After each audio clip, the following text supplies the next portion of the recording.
Welcome to US Rail Journeys, Series 1. Episode 15, From Reaching the Sierras to the Donner Pass on the California Zephyr.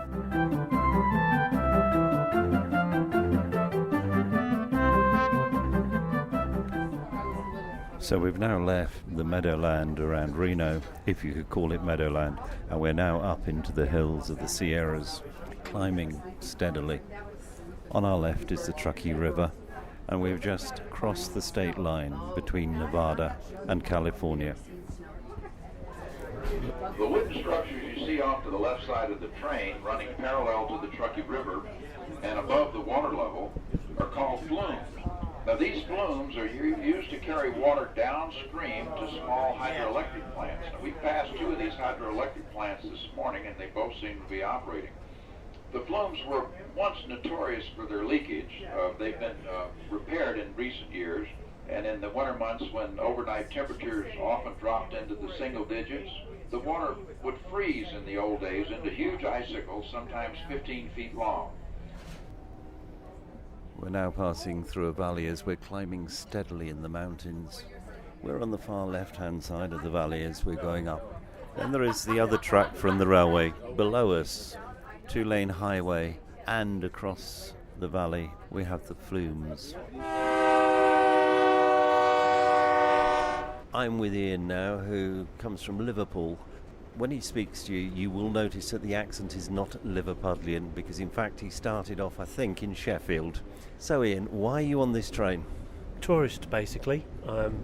I started in Chicago and I'm on my way to San Francisco, and I thought instead of flying, taking the California Zephyr would be a good way of seeing the country that you normally fly over, and then give me a chance to see some of the scenery that they have here. And have you found it magnificent? To be honest, I was a little bit disappointed because we've had a diversion between Denver and Salt Lake City, so I didn't get through the Rocky Mountains as I'd hoped to do, so we didn't get to see that. But this is sort of okay on the third day of it. We're in the Sierras now, and it's looking pretty spectacular out here. So it's been okay. It's just a shame we couldn't go through the Rockies, I think. Yes, yesterday, as I commented before, going from car scrapyard to car scrapyard was quite an interesting journey. Yeah, we saw a lot of abandoned cars, lots of factories, lots of empty lots, lots of scrubland. Particularly in the morning, it was not a pretty sight. It was okay in the afternoon. Got some nice bit of snowy mountains to see, so that was quite good. Is this the only train trip you're doing in the US, or? Yeah, this is the only one for now. I might do a few others. There's one down to New Orleans which has taken my fancy, so I might do that one. But so far this is the only one. So when we get to San Francisco, you'll be having a few days in San Francisco? Yep. 6 nights in San Francisco, doing all the usual touristy stuff, moseying around, Golden Gate Bridge, Alcatraz, etc., etc. I think there's a bluegrass festival in Central Park for 3 days, so I might wander up there. But yeah, the usual touristy stuff. First time in San Francisco. And when you get home, I presume it will be another train to Liverpool. It will be Heathrow, an hour on the tube into Euston, and then Euston back to Lime Street, Liverpool, which is only about 2.5 hours, which is nothing compared to this, except if I end up with a bunch of drunk Liverpool fans, which will be a very, very long journey indeed. Yes, maybe the scrapyards of Colorado. Yeah, slightly more well behaved than drunk Liverpool fans out here. And what do you do when you're at home in England? I work at the School of Tropical Medicine in Liverpool.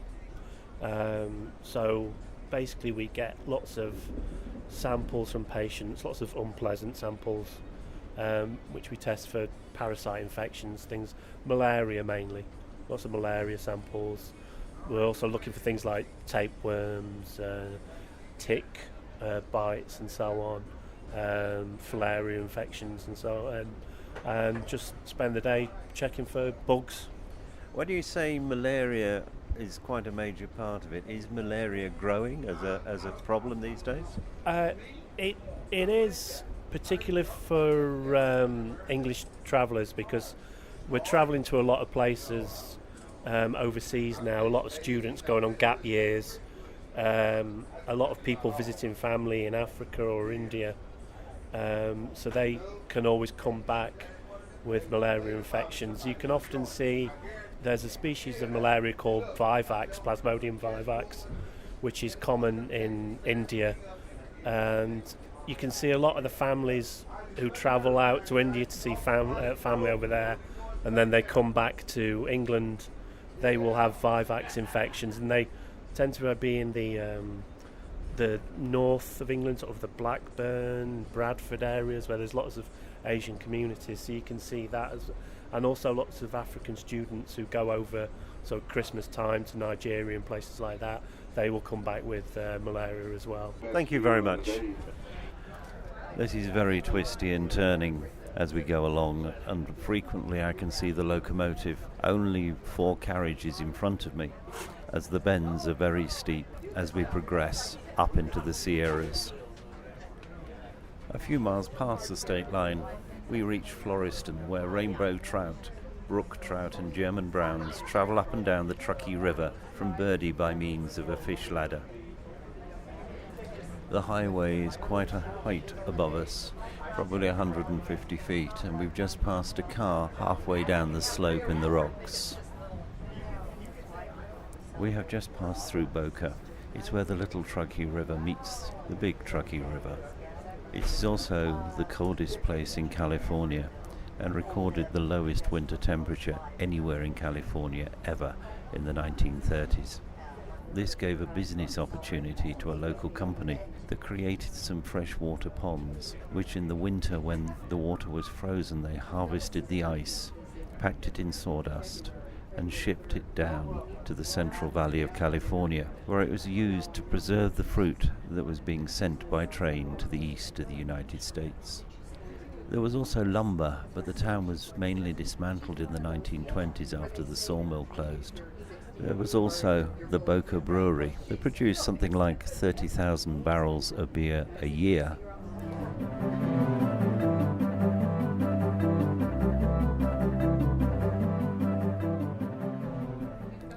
We're coming into Truckee, still 3 hours late.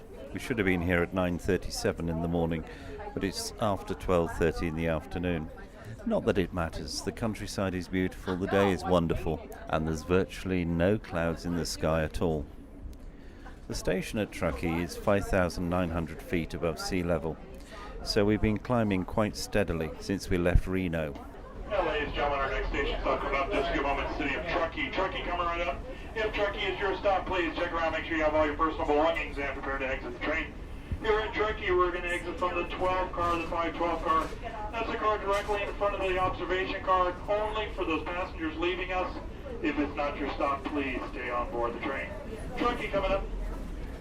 For those of you who enjoy the silent films, the town was used as one of the sets for Charlie Chaplin's classic silent film, The Gold Rush. The station originally opened in 1891 and was used by 9,855 passengers in 2013.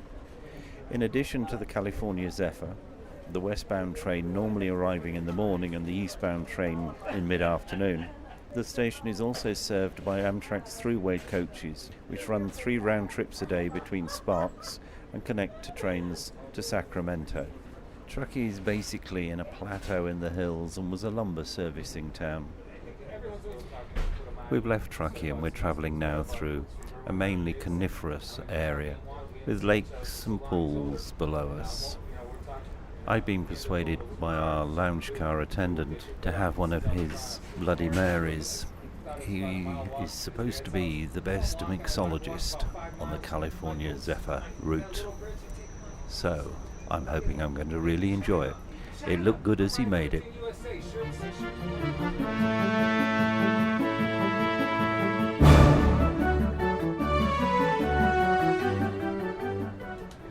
We now have to climb 600 feet to get up to Donner Lake, to do that directly would be an impossible gradient. So the engineers, when they built this line, first of all put in a horseshoe curve, which means that the westbound train will ultimately be going eastbound for a period of time. And then we go through an S-curve where in a tunnel we will take a sharp left so that we come out at the top going westbound again. The amazing engineering of 150 years ago is still something to behold today. We're now going through a 4-mile-long tunnel that was built when they rerouted the railway from one side of the valley above Donner Lake to the other side of the valley. Donner Lake was named after the leader of a party of people who were travelling from Illinois to the west coast. They were stranded by early snow during the winter of 1846 to 1847. Some of the party carried on to Sacramento to call for help, whilst the rest stayed at this lakeside area. Sadly, only 48 of the 87 survived, as some of the party resorted to cannibalism to keep alive. We have also passed through a series of snow sheds that protect the track from being blocked by the more than 30 feet of snow that falls in a typical winter.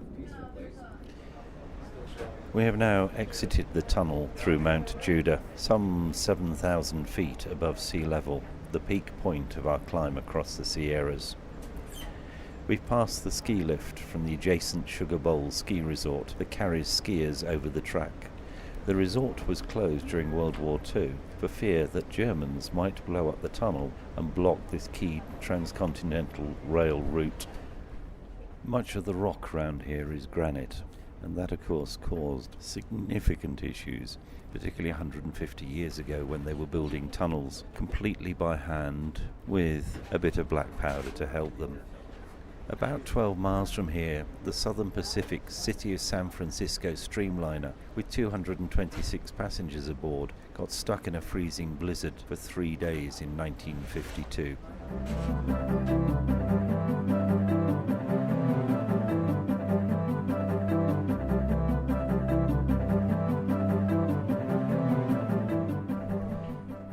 So I'm with two guys here from the Railroad Museum in Sacramento. And the first I'm going to speak to is Jeff, who is actually doing the commentary this afternoon on our trip through the Sierras. Hello, Jeff. Hello, how are you? I'm extremely well. It's absolutely stunning scenery. Yes, we enjoy coming up here every time. It's beautiful. Summer and winter always see something different, but never stops to be amazing. You came out on the train yesterday going east to Reno? We left yesterday from Sacramento, and we ride all the way to Reno, giving commentary along the way. We stay overnight in Reno, and then we catch the return train the next morning.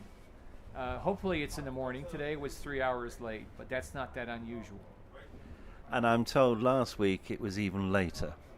Yes, Union Pacific Railroad has scheduled some track work, and we knew it was going to be late, and in those cases where it's extremely late, docents sometimes will take the bus back instead of waiting for the train. You're looking out for the landmarks as we go along the track, and hopefully then being able to tell all the passengers about what's going on. Is that correct? Well, yes, this route over the Sierras is extremely important in California and U.S. history because... Ladies and gentlemen, we're doing last call for lunch service in dining car. Last call for lunch service in dining car. Please wait at the door to be received by member of staff. Last call for lunch service in dining car. Thank you.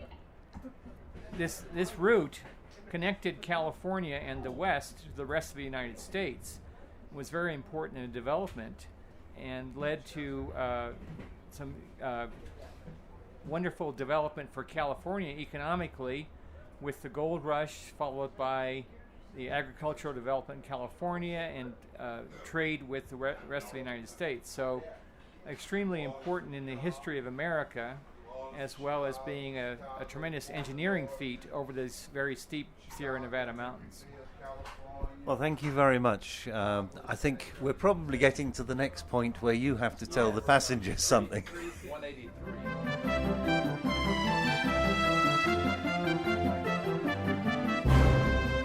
This podcast has been made by the Mr. T Podcast Studio. Thank you very much for listening.